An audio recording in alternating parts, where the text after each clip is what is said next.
Acıyor yüreğim, sensiz olmaz. Kanayan yaraya tuz basılmaz. Bir ömür böyle olmaz. Ne yapsam nafile, dur gitme, ben yapamam. Sen olmadan ben yaşayamam. Çığlıklar, ağlayışlar, hasretin kokusu var. Derdimdin, dermanımdın, kabul olmuş bir duamdın. Her şeyi ben başa sardım, öylece kala kaldım. Derdimdin, dermanımdın, kabul olmuş bir duamdın. Her şeyi ben başa sardım, öylece kala kaldım.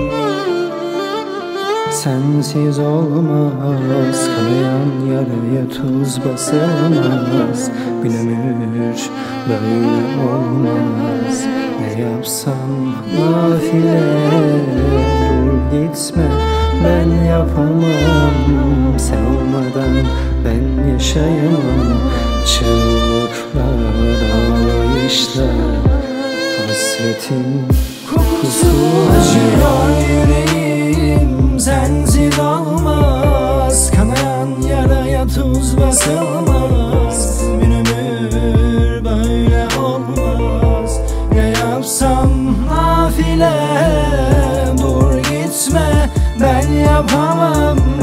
Sen olmadan ben yaşayamam. Çığlıklar, ağlayışlar, hasretin kokusu var.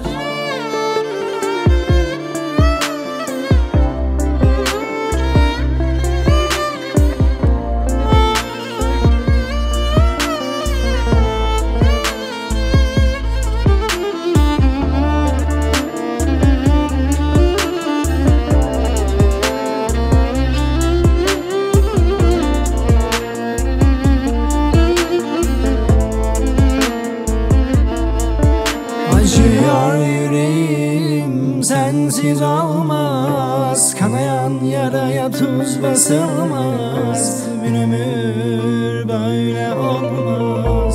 Ne yapsam nafile, dur gitme, ben yapamam.